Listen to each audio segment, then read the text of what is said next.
మరణాత ప్రభునందు ప్రియులరా, మన ప్రభువును మన ప్రియ రక్షకుడును అయి ఉన్న క్రీస్తు యేసు ప్రభు అతి పరిశుద్ధ పావన నామమున మనందరికీ కృపా సమాధానములు సమృద్ధిగా తోడయుండును గాక. ఆమెన్. దేవుని మహాదయను బట్టి ఈ కరోనా రెండవ విజృంభణ లేక రెండవ విడత కొద్దిగా అంతర్ధానమగుచ్చు ఉన్న క్రమములో చాలా వరకు జనజీవనం సామాన్య స్థితికి మెల్లమెల్లగా ప్రవేశిస్తూ ఉన్న తరుణములో దేవుడు భయంకర ఉగ్రత నుండి మనలను సురక్షితమైన ప్రదేశమునకు తరలిస్తూ ఉన్న తరుణములో ఆయన ఘనమైన నామమునకే మనము స్తుతులు, మహిమ, ఘనత, కీర్తి సమర్పించుకొనుచు మరలా ఈ కరోనా రెండవ అవతారం, మూడవ అవతారం ఎత్తి మరలా మన మీద పడునని శాస్త్రవేత్తలైన వారు హెచ్చరిస్తూ ఉన్న తరుణములో మరలా ఈ వీడిపోయిన భయంకరమైన పిశాచి అయ్యున్న ఈ కోవిడ్ తిరిగి రాకుండానట్లు మనం ప్రార్థిద్దాం, ఆశిద్దాం, నిరీక్షిద్దాం. అటు ప్రగాఢ నమ్మకముతో మనము జీవిద్దాం.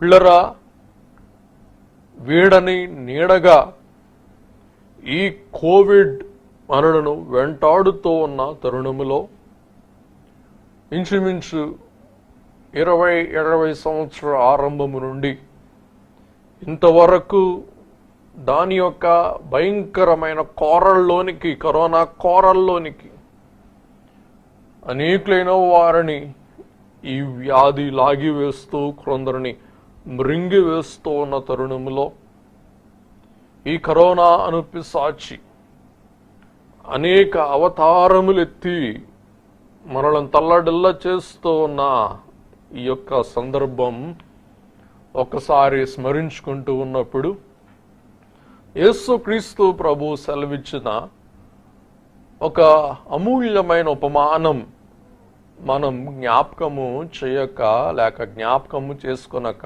తప్పదు.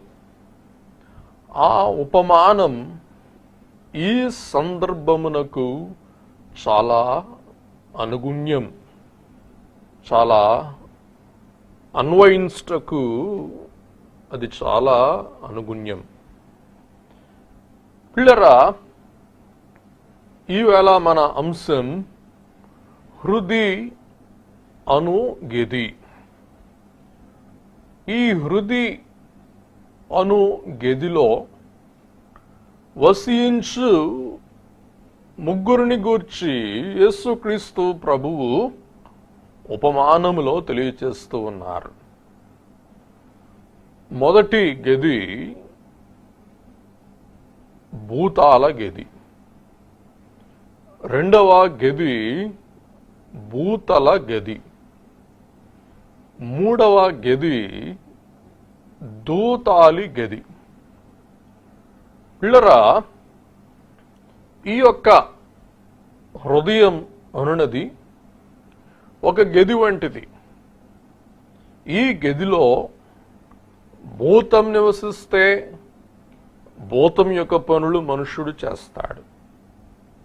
అలాగే భూతు బంగళా అంటారు.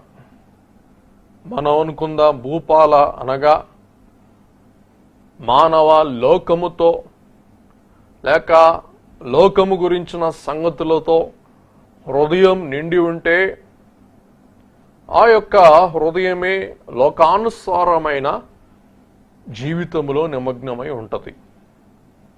మూడవదిగా దూతలు లేక దూతల అధిపతి అయిన దేవుడు యేసుక్రీస్తు ప్రభువు నివసించున్నట్లయితే సద్గుణములకునో ఆత్మవరములకునో శాంతి సమాధానములకునో మహిమ ఘనత ప్రభావములకునో మరియు మహిమ ఐశ్వర్యమునకును ఈ యొక్క హృదయమును గెది ఆధారం అయ్యుంటూ ఉన్నది. కాబట్టి ఈ యొక్క హృదయం 3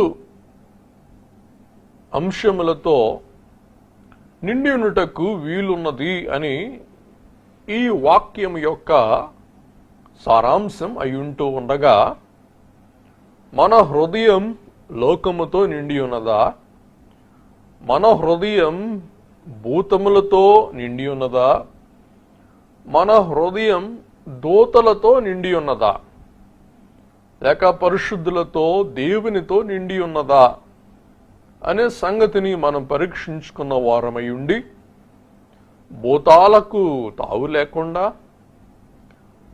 అంత మాత్రమే కాక భూతాలను తోలివేయుటను బట్టి మన హృదయం ఖాళీగా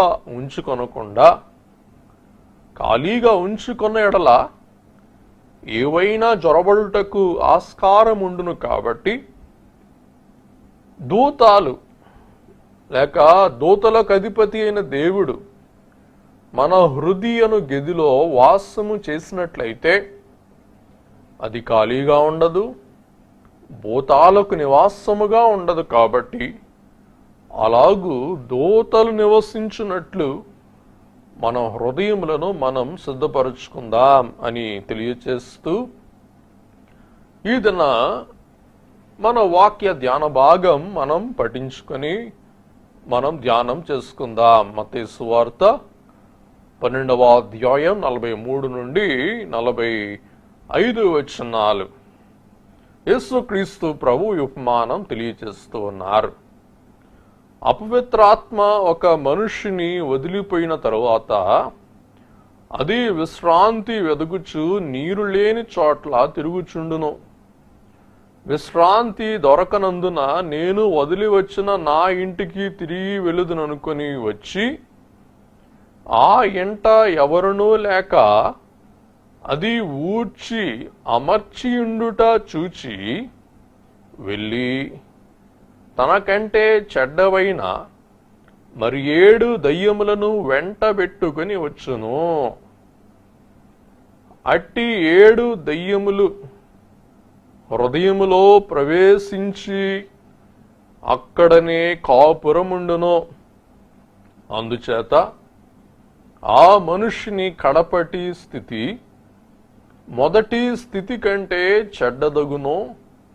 అలాగే ఈ దుష్ట తరము వారికిని సంభవించుననేను. కాబట్టి హృదయములో ఉన్న భూతము వీడిపోయిన తరువాత హృదయములో దేవుడు లేని కారణము చేత ఈ ఖాళీ హృదయం ఎవరు ఆక్రమింపకుండా ఉన్నందున ఆ దురాత్మ మరలా ప్రవేశించి ఆ దురాత్మ ఆ హృదయములో కాపురముండును. అది 99 years లీజ్ రాయించుకొని నివాసము చేయును. Long term lease. అవసరమైతే ఆ హృదయాన్ని అది కొనివేయటానికి కూడా వీలుండును. ఖాళీ హృదయం బట్టి కలుగు దుస్థితి ప్రభువు ఈ ఉపమానము ద్వారా వివరిస్తూ ఉన్నారు. అలాగుననే మన దేశము కూడా ఈ కరోనా అను పిశాచి నివాసము చేయుటకు మనం తరుణమిచ్చినందున ఈ కరోనాను పిశాచి నివసించింది, కాపురము చేసింది, అనేకులను అది భక్షించి వేసింది. ఒకవేళ గనక మనమే తావు ఇవ్వకుండా ఉండుంటే ఈ కరోనా అనే పిశాచి కూడా బహుశా వచ్చి ఉండేది కాదు. పిల్లర వార్తల ద్వారా అనునిత్యం మనం వింటూ ఉన్న మాట ఏమనగా, ఇంచుమించుగా ఈ సంవత్సరం ఫిబ్రవరి మాసములో కేంద్ర ఆరోగ్య శాఖ వారు ఇక కరోనాని జయించి వేశామని చప్పట్లు కొట్టారు.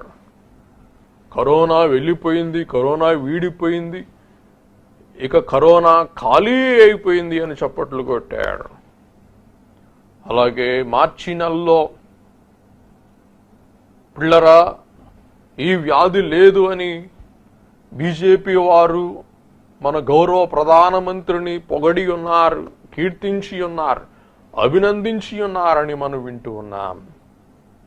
అడుపెమ్మట మార్చి నెల చివరిలో అలాగే ఏప్రిల్ మాసములో జరిగిన ఎన్నికలు బట్టి మెల్లమెల్లగా ఈ భూసోడు ప్రజల్లోనికి జొరబడుటకు మొదటి విడత నేను పని చేయలేకపోయాను కాబట్టి రెండో విడత నా ప్రభావం ఏంటో, నా శక్తి ఏంటో, నా యొక్క ఉగ్ర రూపం ఏంటో చూపిస్తానన్నట్లుగా భారతదేశంలో అలసత్వం వహించిన ప్రభుత్వమును బట్టి వాడు రెండవ ఉగ్ర రూపము ధరించి వాసము చేసి జనులైన వారిని ఎందరినో వాడు మృంగివేసి ఎందరినో వాడు అనారోగ్యమునకు పాలు చేయుట ఒక భయంకరమైన బహువిచారకరమైన మిక్కిలి ఆందోళనకరమైన సంగతి అయి ఉంటూ ఉన్నది పిల్లరా. దీనిని ఈ పరిణామమును మన ఆత్మీయ జీవితమునకు మనం ఒక్కసారి అనుగుణ్యం చేసుకుందాం. యేసుక్రీస్తు ప్రభువు చెప్పిన ఉపమానమునకు ఈ కాల సందర్భమునకు ఎంత చక్కని అనుబంధముందో మనం గుర్తించుకుందాం. అప్పుడు దయ్యం పట్టిన ఒకణ్ణి యేసు దగ్గరికి కొందరు తెచ్చారు. అతడు గుడ్డివాడు, మూగవాడు. యేసు అతన్ని బాగు చేశాడు. అప్పుడు ఆ గుడ్డి మూగవాడైన వ్యక్తి చూడటం, మాట్లాడటం మొదలుపెట్టాడు. ప్రజలంతా అధికంగా ఆశ్చర్యపడి, ఈయన దావీదు కుమారుడేనా ఏమిటి అని చెప్పుకున్నారు. అయితే పరిసయ్యులు అది విన్నప్పుడు, దయ్యాల నాయకుడు బయల్జెబూలు సహాయంతో ఇతడు దయ్యాల్ని వెళ్ళగొడుతున్నాడు, కానీ మరెవరి మూలంగా కాదు అన్నారు. యేసు వారి ఆలోచనలను తెలుసుకొని వారితో, ఏ రాజ్యమైనా సరే తనను తానే వ్యతిరేకించి చీలిపోతే అది నాశనమవుతుంది. ఒకవేళ సైతానును వెళ్ళగొడితే వాడు తనకు తాను వ్యతిరేకించి చీలిపోయి ఉన్నాడు. అలాంటప్పుడు వాడి రాజ్యం ఎలా నిలుస్తుంది? ఒకవేళ నేను దయ్యాలను బయల్జెబూలు సహాయంతో వెళ్ళగొట్టి వస్తే మీ కొడుకులు వాటిని ఎవరి సహాయంతో వెళ్ళగొట్టి వస్తున్నారు?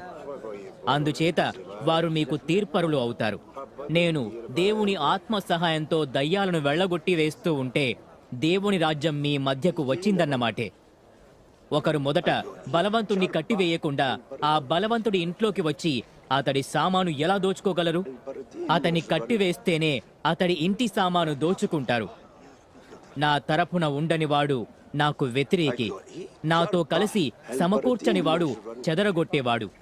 అందుచేత మీతో నేనంటాను, ప్రతి పాపానికి, దూషణకు క్షమాపణ దొరుకుతుంది, కానీ దేవుని ఆత్మకు వ్యతిరేకమైన దూషణకు క్షమాపణ అంటూ మనుషులకు దొరకదు. మనుష్య కుమారునికి విరోధముగా మాట్లాడే వారికి ఎవరికైనా క్షమాపణ ఉంటుంది, కానీ పవిత్రాత్మకు వ్యతిరేకముగా మాట్లాడే వారికి ఎవరికైనా క్షమాపణ ఉండదు. ఈ యుగంలో ఉండదు, రాబోయే యుగంలోనూ ఉండదు. చెట్టు ఎలాంటిదో దాని ఫలాన్ని బట్టి తెలుస్తుంది. చెట్టు మంచిది అనుకోండి, దాని ఫలాలు మంచివే. చెట్టు పనికి మాలినదే అనుకోండి, దాని ఫలాలు పనికి మాలినవే. ఓ సర్పవంశమా, మీరు చెడ్డవారు, మంచి ఎలా మాట్లాడగలరు? హృదయంలో నిండి ఉన్నదాన్నే నోరు మాట్లాడుతుంది. మంచి మనిషి తన హృదయంలో నిండి ఉన్న మంచి వాటిలో నుంచి మంచివే బయటకు తెస్తాడు. చెడు మనిషి తనలో నిండి ఉన్న చెడు వాటిలో నుంచి చెడ్డవే బయటకు తెస్తాడు. మనుషులు అజాగ్రత్తగా మాట్లాడే ప్రతి మాటకు తీర్పు రోజున లెక్క అప్పగించాలని మీతో చెప్పుచున్నాను. మీ మాటలను బట్టి మీరు నిర్దోషులని లెక్కలోకి వస్తారు, లేదా మీ మాటలను బట్టి మీకు శిక్ష కలుగుతుంది. అప్పుడు పరిసయ్యులు మరియు ధర్మశాస్త్ర బోధకులలో కొందరు యేసుకు జవాబిస్తూ ఇలా అన్నారు, ఉపదేశకుడా, మీరు సూచన కోసం అద్భుతం ఒకదానిని చూపాలని మా కోరిక. వారికి యేసు చెప్పిన జవాబు ఇది, సూచన కోసం అద్భుతమును చూడాలనే తరం చెడ్డది, వ్యభిచార సంబంధమైనది. యోనా ప్రవక్తను గురించిన సూచన తప్ప ఇంకా ఏ సూచన ఈ తరం వారికి చూపడం జరగదు. యోనా 3 రాత్రింబగళ్ళు బ్రహ్మాండమైన చేప కడుపులో ఎలాగూ ఉన్నాడో అలాగే మనుష్య కుమారుడు 3 రాత్రింబగళ్ళు భూమి లోపల ఉంటాడు. నీనెవె నగరవాసులు తీర్పు రోజున ఈ తరం వారితో నిలిచి వీరి మీద నేరం మోపుతారు. ఎందుకంటే యోనా ప్రకటన చేస్తూ ఉన్నప్పుడు వారు విని పశ్చాత్తాపడ్డారు. అయితే యోనా కంటే ఘనుడు ఇక్కడే ఉన్నాడు. దక్షిణ దేశపు రాణి కూడా తీర్పు రోజున ఈ తరం వారితో నిలిచి వీరి మీద నేరం మోపుతుంది. ఎందుకంటే ఈ రాణి సొలొమోను జ్ఞానము గురించి వినడానికి ఆమె భూమి కొనల నుంచి వచ్చింది. అయితే సొలొమోను కన్నా ఘనుడు ఇక్కడ ఉన్నాడు. అపవిత్ర ఆత్మ మనిషిలో నుంచి బయటకు వచ్చినప్పుడు నీళ్లు లేని ప్రాంతాలలో తిరుగుతూ విశ్రాంతి కోసం వెదకుతూ ఉంటుంది, కానీ విశ్రాంతి దొరకదు. అప్పుడది నేను విడిచి వచ్చిన నా ఇంటికి మళ్ళీ పోతాను అంటుంది. అది వచ్చినప్పుడు ఆ ఇంట్లో ఎవరూ లేకపోవడము, అది శుభ్రంగా ఊడ్చి సరిపెట్టి ఉండడము చూస్తుంది. అప్పుడది వెళ్లి తనకంటే చెడ్డ పిశాచాలను 7 వెంట పెట్టుకుని వస్తుంది. అవి ఆ ఇంట్లో దూరి అక్కడే నివాసం చేస్తాయి. అందుచేత ఆ మనిషి చివరి స్థితి మొదటి కంటే చెడ్డదవుతుంది. దుర్మార్గులైన ఈ తరానికి అలాగే జరుగుతుంది. యేసు ఆ జన సమూహాలతో ఇంకా మాట్లాడుతూ ఉండగానే ఆయన తల్లి తమ్ముళ్ళు వచ్చి ఆయనతో మాట్లాడాలని బయట నిలుచున్నారు. మీ తల్లి మీ తమ్ముళ్ళు మీతో మాట్లాడాలని బయట నిలుచున్నారు అని ఎవరో ఆయనతో అన్నారు. తనతో ఆ మాట చెప్పిన వ్యక్తికి యేసు ఇలా జవాబిచ్చాడు, ఎవరు నా తల్లి, ఎవరు నా తమ్ముళ్ళు? అప్పుడు తన శిష్యుల వైపు చేయి చాపి, ఇరుగో నా తల్లి, నా తమ్ముళ్ళు. పరలోకంలో ఉన్న నా తండ్రి ఇష్ట ప్రకారం ప్రవర్తించేవారే నా తమ్ముడు, నా చెల్లెలు, నా తల్లి అన్నాడు. పిల్లరా, ఇక్కడ మనం గ్రహించవలసిన ప్రాముఖ్యమైన అంశం, నేను వదిలి వచ్చిన నా ఇంటికి తిరిగి వెళ్ళుదుననుకొని, నా ఇంటికి తిరిగి వెళ్ళుదుననుకొని ఆ ఇల్లు ఖాళీగా ఉంది. నేను వదిలి వచ్చిన ఇల్లు ఖాళీగా ఉంది కాబట్టి ఆ ఇంటికే వెళ్తానని అనుకొని ఆ సాతానుడు ప్రవేశించాడు. అయిలారమ్మలారా, యేసుక్రీస్తు ప్రభు బోధించిన ఉపమానం ఎందుకు ఇలాగున మర్మముగా బోధించారు అనగా, పిల్లరా, ఆ కాలంలో యేసుక్రీస్తు ప్రభువును పట్టుకొన చూస్తూ ఉన్నారు, ఇరుక్కున పెట్ట చూస్తూ ఉన్నారు. ఆయనను పరిశోధించి తప్పు మోపి ఆయనను సంహరించుటకు ప్రయత్నిస్తూ ఉన్నారు.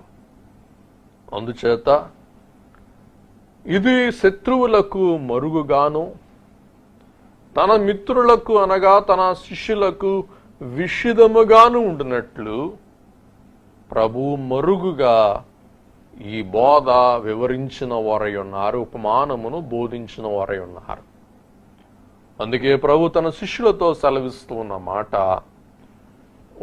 గ్రహించుటకు మీకు జ్ఞానము అనుగ్రహింపబడి ఉన్నది అంటూ, పరలోకపు తండ్రి జ్ఞానులకు ఈ సంగతులను నీవు మరుగు చేసి పసి బిడ్డలకు నీవు బోధించి ఉన్నావు తండ్రి, నీకు స్తోత్రము అని యేసుక్రీస్తు ప్రభు స్తుతిస్తూ స్తోత్రిస్తూ ఉన్నారు. కాబట్టి సమయము ఆసన్నము కాకముందే ప్రభు చిక్కుల్లో పడకూడదన్న ఆలోచనతో ప్రభువే మరుగుగా మర్మముగా ఈ ఉపమానములు బోధించిన ప్రభువై ఉన్నారు, గొప్ప బోధకుడై ఉన్నారు. ఈ ఉపమానములు ఈ కాలములో మనము గ్రహించి ఈ ఉపమానముల యొక్క సారాంశమును మనం అన్వయించుకొని మన విశ్వాస జీవితంలో మన మనోస్థైర్యమును బలమును పొందవలసిన వారమై ఉన్నాం. ఇంచుమించుగా యేసుక్రీస్తు ప్రభు 40 ఉపమానములు స్వార్థలలో బోధించారని పెద్దలైన వారు తెలియచేస్తూ ఉన్నారు. ఇవన్నీ కూడా సద్గుణ పాఠములు లేక మంచి ఉపదేశము చేయు ఒక మంచి కథలు. పిల్లరా, ఈ యొక్క కథల ద్వారా పరలోక మరుగైన మర్మములు ప్రభు తెలియచేసిన వారై ఉన్నారు. ఈ ఉపమానముల ద్వారా తన సభికులను లేక తన శిష్యులను పిల్లరా సవాలు చేశాడు, సద్గుణశీలులుగా మార్చాడు, సద్భావము గల సజ్జనులుగా తీర్చిదిద్దిన వారై ఉన్నారు. కాబట్టి ఈ ఉపమానములు పఠించి ఈ ఉపమానముల సారమును మనం ఆస్వాదించి ఈ ఉపమానములు సూచించు పాఠములను మనం అన్వయించుకున్న వారమైతే మనమును ఈ కాలములో సద్గుణశీలులముగా సద్భావము గల సజ్జనులముగా నీతిమంతులముగా రూపుదిద్దబడుటకు వీలు కలుగుతూ ఉంటున్నది. కాబట్టి మరి యొక్క ఉపమాన రీతిగా బోధించడం గల మర్మము ఏమై ఉన్నది అనగా, ఈ సత్యము సులభ శైలిలో బహు సౌలభ్య రీతిగా అందరికీ అర్థమగు నిమిత్తం యేసుక్రీస్తు ప్రభు తెలియచేసిన వారై ఉంటూ ఉన్నారు. పిల్లరా, దైనందిన జీవితంలోని అనేక సంగతులను ప్రభు ఎత్తి వాటి ద్వారా పరలోక మర్మములను విశదీకరించిన సద్బోధకుడు, మహోన్నతుడు యేసుక్రీస్తు ప్రభు అయి ఉంటూ ఉన్నారు. కాబట్టి ఇప్పుడు కూడా మనం చూస్తూ ఉంటాం, ఇళ్ళ ముందు బోర్డులు పెడుతూ ఉంటారు, అద్దెకు ఇవ్వబడును. కొందరు ఆ బోర్డుల మీద, అలాగే ఈ కాలంలో నెట్లో, ఇంకా యూట్యూబ్లో, ఫేస్బుక్లో పెడుతూ ఉంటారు, ఇల్లు అద్దెకు ఇవ్వబడును. కొందరు వర్కింగ్ ఉమెన్స్ హాస్టల్ అని, కొందరు యూత్ హాస్టల్ అని పెడుతూ ఉంటారు. అలాగే మన హృదయం అనే గది ముందు మనం ఎవరికి ఆహ్వానం పలుకుతూ ఉన్నాం అనే సంగతి మనం గ్రహించాలి. పిల్లరా, ప్రకటన 3:20లో ప్రభు అంటూ ఉన్నారు, ఇదిగో నేను హృదయమును తలుపు వద్ద నించుని తట్టుచున్నాను, ఎవడైనా నా స్వరము విని తలుపు తీసినడలా నేను వచ్చి వానితో వాసము చేతుము. కాబట్టి మనం మన హృదయమును ఎవరికి అద్దెకిచ్చుటకు సంసిద్ధులము అయి ఉంటూ ఉన్నాము అనే సంగతి గ్రహించుకుందాం. పిల్లరా, విచారకరమైన రీతిగా మన దేశం కరోనాకి అద్దెకివ్వబడింది.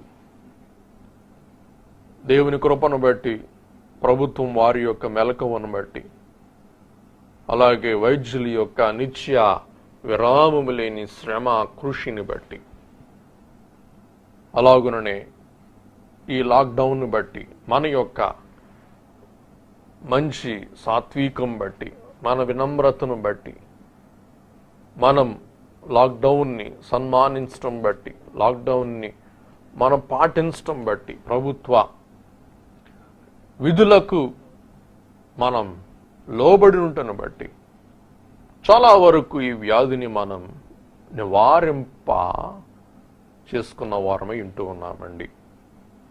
కాబట్టి మన దేశం కరోనాకి అద్దెకివ్వబడింది కాబట్టి కరోనా వచ్చి నివాసం చేసింది.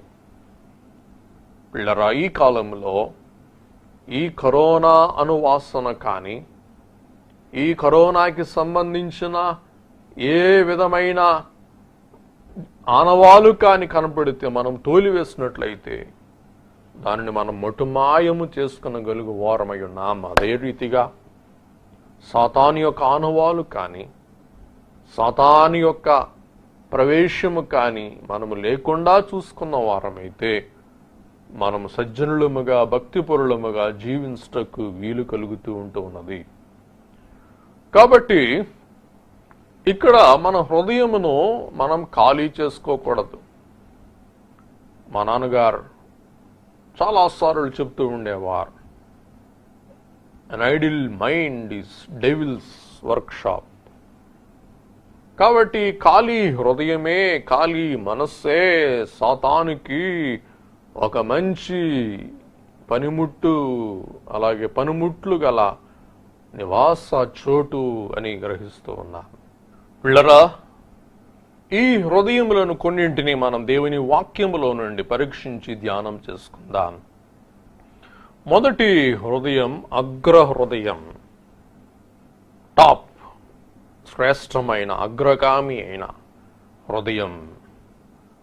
దీనికి సంబంధించిన వాక్యం యెహెజ్కేలు గ్రంథం 36వ అధ్యాయం 26వ వచనం. నూతన హృదయము మీకు ఇచ్చేదను, నూతన స్వభావం మీ కలుగు చేసేదను, రాతి గుండె మీలో నుండి తీసివేసి మాంసపు గుండెను మీకు ఇచ్చేదను.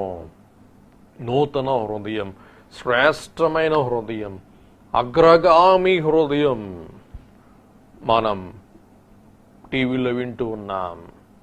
ఎంసెట్లో ఫలానా కాలేజ్ అగ్రగామి 10కి 10, మా వారందరూ పాస్ అయ్యారు, ఎవరు ఫెయిల్ కాలేదు.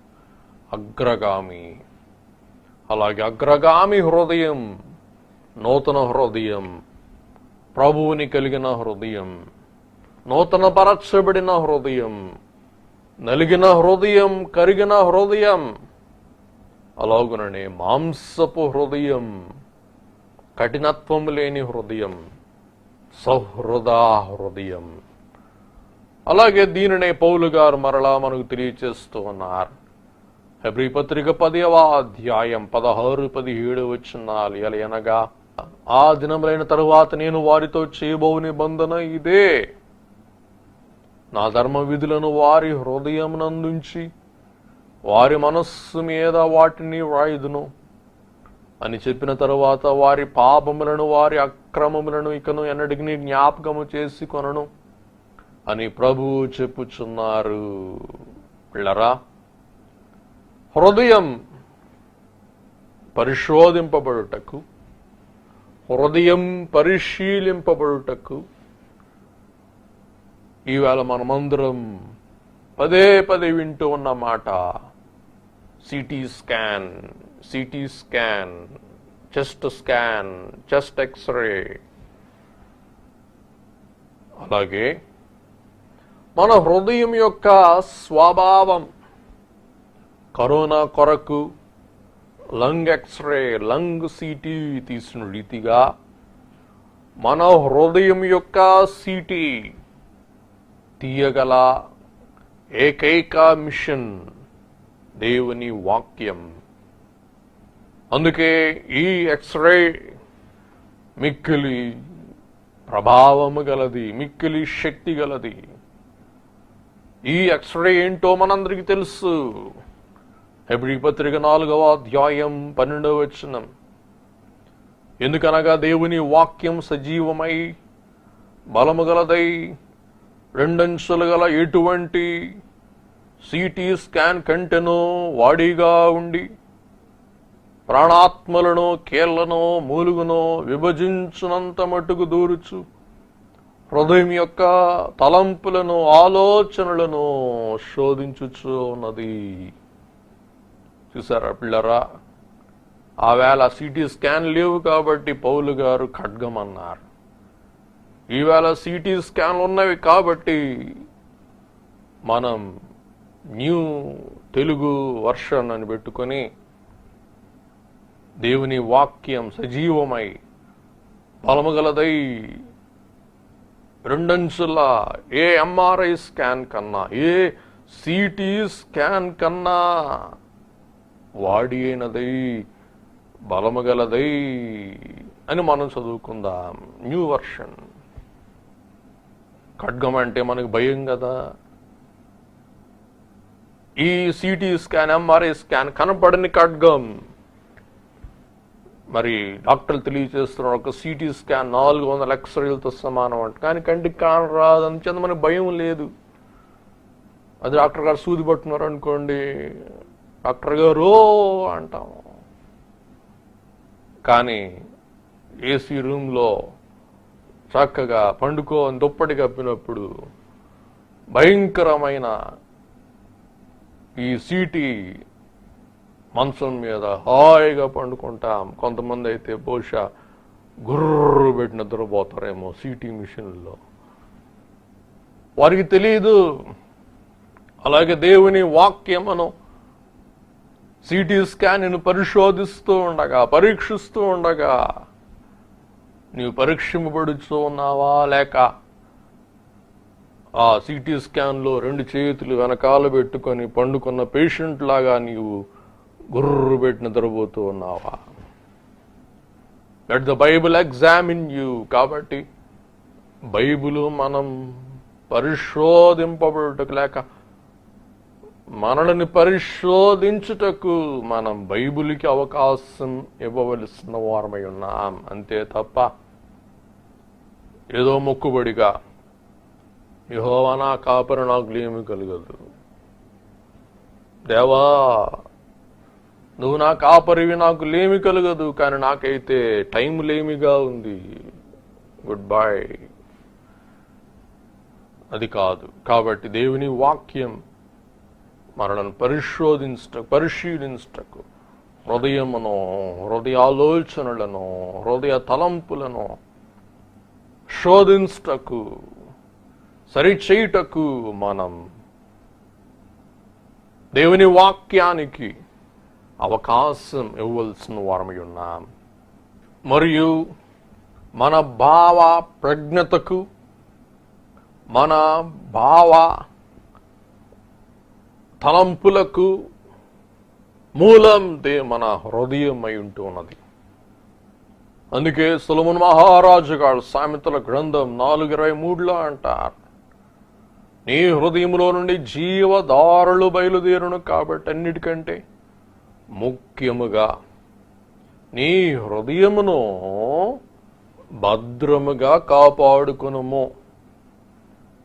కాబట్టి ఈవేళ మన ముక్కుకి, మన మూతికి మాస్క్ వేసుకుంటాం కాదండోయ్. ఈవేళ మనం మాస్క్ వేసుకోవాల్సింది, శానిటైజ్ చేసుకోవాల్సింది, అలాగే మనం చక్కగా వాష్ చేసుకోవాల్సింది ఏమనగా మన హృదయం. మాస్కింగ్ హృదయానికి కావాలి, వాషింగ్ హృదయానికి కావాలి, శానిటైజింగ్ హృదయానికి కావాలి. అప్పుడు మనం మెరుగుగా ఉండుటకు, మనం సొగసుగా ఉండుటకు, మనం సుందరముగా ఉండుటకు వీలు కలుగుతూ ఉన్నది. అందుకే ఇంగ్లీష్ భాషలో చక్కని మాట ఇంగ్లీష్ బైబిల్లో రాయబడి ఉంటుంది, సామెతలు 23:7, for as he thinketh in his heart so is he. మనస్సులో మనిషి ఎలాగూ తలంచుకుంటారో ఆ మనుష్యుడు అలాగూ ఉంటాడు అని సూటిగా ఇంగ్లీష్ బైబిల్ సెలవిస్తుంది. కానీ తెలుగు తర్జుమాలో ఆ మాట కనపడదు. దాని సంగతి, దాని మర్మం మనకు తెలియదు. అందుకే పౌలు గారు ఫిలిప్పీ పత్రిక 4వ అధ్యాయం 8వ వచనంలో అంటారు, మెట్టుకు సహోదరులారా, ఏ యోగ్యత అయినను ఏ మెప్పైనను ఉండిన ఎడల. గమనించండి, మనం ఏం ఆలోచించాలా, ఏమి ధ్యానించాలి, వేటి మీద మన మనోదృష్టి సాధించాలి అనగా, ఏవి సత్యమైనవో, ఏవి మాన్యమైనవో, ఏవి న్యాయమైనవో, ఏవి పవిత్రములైనవో, ఏవి రమ్యమైనవో, ఏవి ఖ్యాతి గలవో వాటి మీద ధ్యానముంచుకొనుడి. కాబట్టి మన తలంపులు ఎలాగున్నవి అనే సంగతి మనం తలంచుకోవాలి. మన తలంపు ఎలాగుందో మనం తలంచుకున్న నాడు మన తలంపులు తాలింపులాగా ఉండవు, కానీ అవి మెరుగుగా ఉండటానికి, అవి మంచి తలపులుగా ఉండటానికి, దేవునికి, దేవుని ఆలోచనలకి తెరవబడిన తలుపులుగా ఉండటానికి వీలై ఉంటది.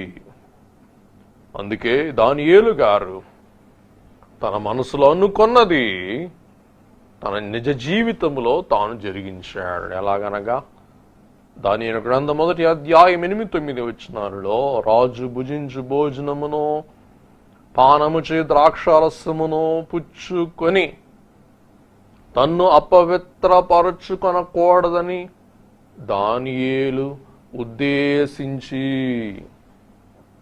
తలంపును నిశ్చయం చేసుకునుట. తలంపే నిశ్చేష్టమవుట ఉద్దేశంగా మారుతుంది.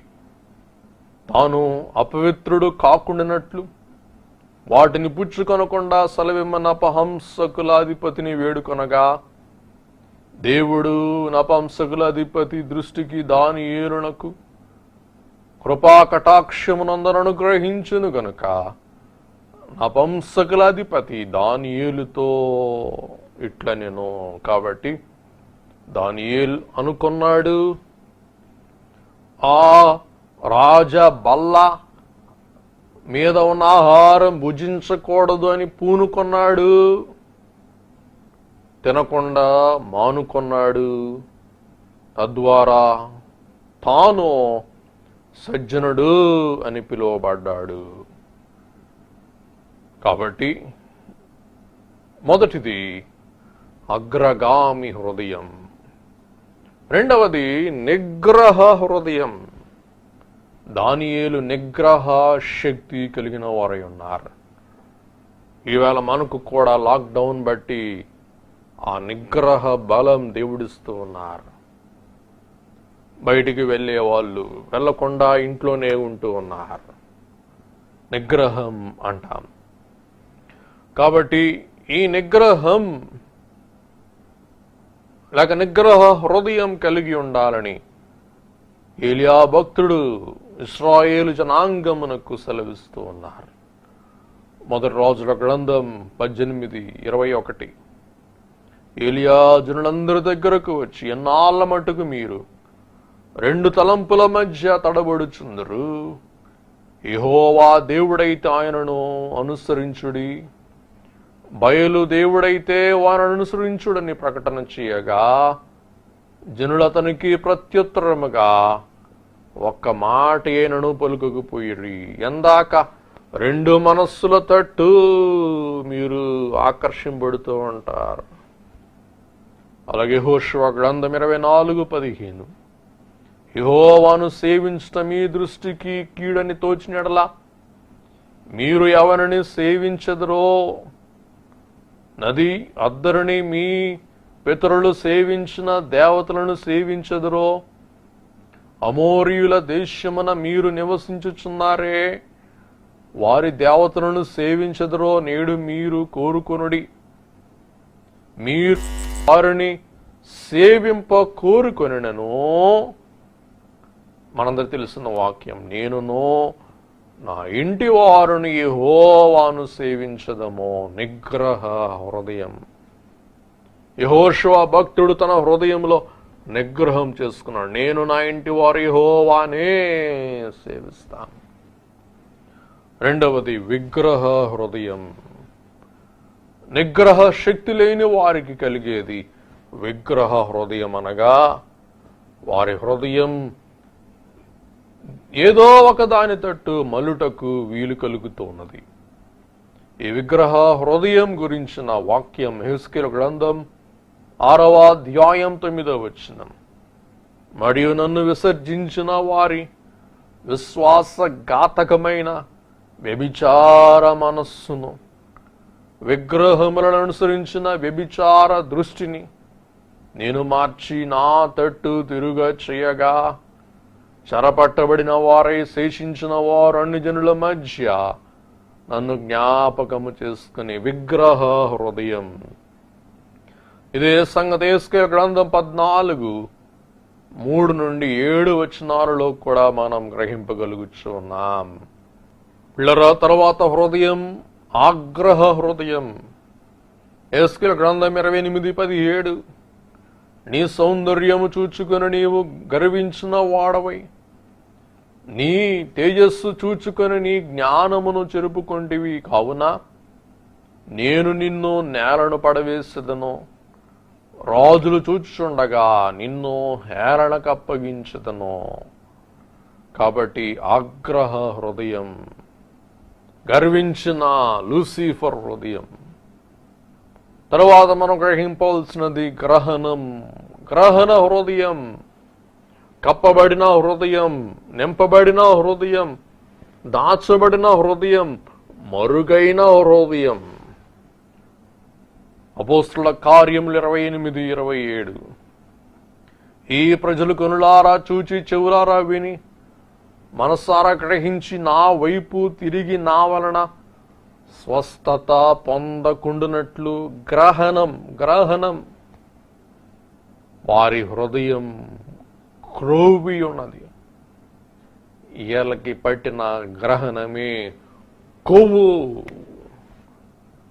కాబట్టి మా చిన్నప్పుడు అంటూ ఉండేవాళ్ళు, ఎరా మాట అన్నట్లా కొవ్వు పట్టిందా అనేవాళ్ళు. అంటే కొవ్వు పట్టిందంటే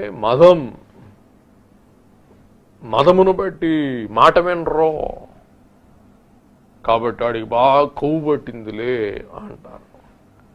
అంటే దాని భావం క్రొవ్వుతో వారి హృదయం నింపబడింది కాబట్టి, కప్పబడింది కాబట్టి దేవునికి తావు లేదు, దేవునికి సందు లేదు, దేవునికి అవకాశం లేదు, దేవుని వాక్యానికి చోటు లేదు, ప్రవేశము లేదు అని చూస్తున్నాం. వారు చెవులతో మందముగా విని కన్నులు మూసుకొని ఉన్నారు అని పరిశుద్ధాత్మ యెషయా ద్వారా మీ పితరులతో చెప్పిన మాట సరియే. కాబట్టి ఈ యొక్క హృదయమే గ్రహణ హృదయం. పిల్లరా, ఒక స్త్రీ ఒక బోధకునితో ఇలాగ సెలవిస్తూ ఉందంట, అయ్యా నాకు రాగి బ్యాగ్ ఉన్నప్పుడు వెండి ప్రశస్త హృదయం ఉండేది, విలువగల హృదయం ఉండేది. ఎప్పుడైతే నాకు వెండి బ్యాగ్ వచ్చిందో నా హృదయమే రాగి హృదయం అయిపోయింది. కాబట్టి మన హృదయం రాగి హృదయమా, వెండి హృదయమా, ప్రశస్తమైన హృదయమా అనున్నది మనం పరీక్షింపవలసిన వారమై ఉన్నాం. ఎప్పుడైతే ఐశ్వర్యము, సౌఖ్యము, ఘనత, మరి అన్ని విషయాలలో నెమ్మది మన కలుగుతుందో మన హృదయం గ్రహణములోనికి, మన మనస్సు ఒక విధమైన అహంకారములోనికి, అంధకారములోనికి వెళ్ళటానికి ఆస్కారం ఉంటుంది అని మనం గ్రహింపవలసిన వారమై ఉన్నాం. అందుకే హృదయం కొవ్వు పట్టకుండా ఉండాలని భక్తుడైన సొలొమోను మహారాజు ప్రార్థన చేస్తారు. సామెతలు 38. వ్యర్థమైన వాటిని అబద్ధములను నాకు దూరముగా నుంచుము, పేదరికమునైనను ఐశ్వర్యమునైనను నాకు దయచేయుకము, తగినంత ఆహారము నాకు అనుగ్రహింపము. అందుకే ప్రభు మనకు నేర్పించారు, మా అనుదిన ఆహారము నేడు మాకు దయచేయుము. కాబట్టి అనుదిన పలావు కాదండి, అనుదినం పలావు తింటే అంతే పరలోకం వెళ్ళిపోవాలి. కాబట్టి అనుదిన ఆహారం ఎంత అవసరమో అంత. తర్వాత దానియేలు 5, 20, 21, 22 తర్వాత మనం చూసినట్లయితే విభాగింపబడిన హృదయం. హోషేయ గ్రంథం 10:2 వారి మనస్సు కపటమైనది కనుక వారు త్వరలోనే తమ అపరాధమునకు శిక్ష నొందుదురు. యెహోవా వారి బలిపీఠములను తుత్తునీయులుగా చేయును, వారు ప్రతిష్ఠించిన దేవతా స్తంభములను పాడు చేయును. కాబట్టి పిల్లరా, కన్విక్టెడ్ హార్ట్ అనగా త్రిప్పబడిన మనస్సు, కరిగింపబడిన మనస్సు అనగా ఒప్పుకొన్న మనస్సు, పాపము నుండి తప్పుకొన్న మనస్సు. అపోస్తలుల కార్యములు 16, 14, 15 లూదియా అను దైవభక్తి గల ఒక స్త్రీ దేవుని వాక్యం వినుచుండెను. ఆమె ఊదారంగు పొడిని అమ్ము తయతేరా పట్టణస్తురాలు. ప్రభు ఆమె హృదయం తెరిచెను, తెరవబడిన హృదయం కనుక పౌలు చెప్పిన మాటలు యందు లక్ష్యముంచెను. ఆమెయు తన ఇంటి వారును బాప్తిసం పొందినప్పుడు ఆమె, నేను ప్రభువు నందు విశ్వాసము కలదానని మీరు ఎంచితే నా ఇంటికి వచ్చినుడని వేడుకొని మమ్మను బలవంతము చేశాను. కాబట్టి లుదియా హృదయం తెరవబడిన హృదయం అని మనం చూస్తూ ఉన్నాం. చివరిగా మన హృదయం ప్రభువునకు నివాసము కావలనంటే పౌలు గారు సెలవిస్తున్న రోమాపత్రిక 10వ అధ్యాయం 9-10 వచనాలు, అదేమనగా, యేసు ప్రభువుని నోటితో ఒప్పుకొని దేవుడు మృతులలో నుండి ఆయన లేపని హృదయమందు విశ్వసించినలా నీవు రక్షింపబడుదువు. ఎలయనగా నీతి కలుగునట్లు మనుష్యుడు హృదయములో విశ్వసించును, రక్షణ కలుగునట్లు నోటితో ఒప్పుకొనును. అందుకే దేవుని దేవదాసయ్య గారు తనువు నాదిదిగో గై కొనుము అను కీర్తనలో, నీకు ఇది ఏ సింహాసనమో, నా హృదయమే నీకు సింహాసనము అని రాస్తూ ఉన్నారు పిల్లరా. కాబట్టి మన హృదయం భూతాలకు గదిగా కాక, అలాగే భూపాలకులకు లేక భూమిలో ఉన్న వాటికి, లోకములో ఉన్న వాటికి గదిగా కాక, దూతలకు నివాసముగా, దూతల అధిపతి అయిన దేవునికి నివాసముగా ఉంటే అది క్షేమకరం. ఈ ఉపోద్ఘాతముతో యేసు ప్రభు బోధించిన ఉపమానమును మనం వివరించుకుందాం.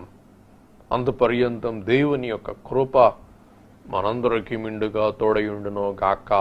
ఆమెన్. దయగల ప్రభువా, కృపగల తండ్రి, 3 రకముల హృదయములను మేము పరిశోధించి ఉన్నాం. అలాగే హృదయం యొక్క లక్షణములను కూడా మేము ధ్యానించి ఉన్నాం. నీ వాక్యము ద్వారా మా హృదయమును మేము ఈ ప్రశస్తమైన సమయములో పరీక్షించుకున్న వారమై ఉన్నాము. కాబట్టి మా హృదయములో లోతు భార్య వలె లోకమునకు సంధించు వారమై ఉండక, దేవా మా హృదయములో అబ్రహాం వలె నీకు, నీ వాక్కు యొక్క విధేయతకు స్థానమిచ్చి నిన్ను క్రీస్తుగా, దేవునిగా ప్రతిష్ఠించుకొని మా హృదయను గదిని నీకు స్థిరనివాసముగా ఎంచుకొని, దేవా సదా మేము మీతో కాపురము చేయును అని ప్రకటన గ్రంథములో దేవుడే వారితో నివాసము చేయును, గొర్రెపిల్లయే వారికి దీపము అని తెలియజేసిన రీతిగా ఆ నిత్య సౌధములోనికి మహిమరాజ్యం ప్రవేశించే పర్యంతం ఆ హృదయములో మీకు ఆధిపత్యం వహించి మీ వాక్యానుసారముగా జీవించగల శక్తి మాకు దయచేయమని కరోనాని పారద్రోలిన దేవా, మా హృదయములోని కఠినత్వమును కూడా పారద్రోలి మా హృదయమును కరిగించి వెలిగించి నీ నివాసముగా మరల్చి మహిం పొందమని యేసు నామమున వేడుకొనుచున్నాం పరమ తండ్రి. ఆమెన్. మన తండ్రి అయిన దేవుని ప్రేమయు, కుమారుడు యేసు క్రీస్తు ప్రభు కృపయు, పరిశుద్ధాత్మ తండ్రి యొక్క సహాయము సహవాసమును సదా మనందరకు తోడయుండును గాక. ఆమెన్. మరణాత.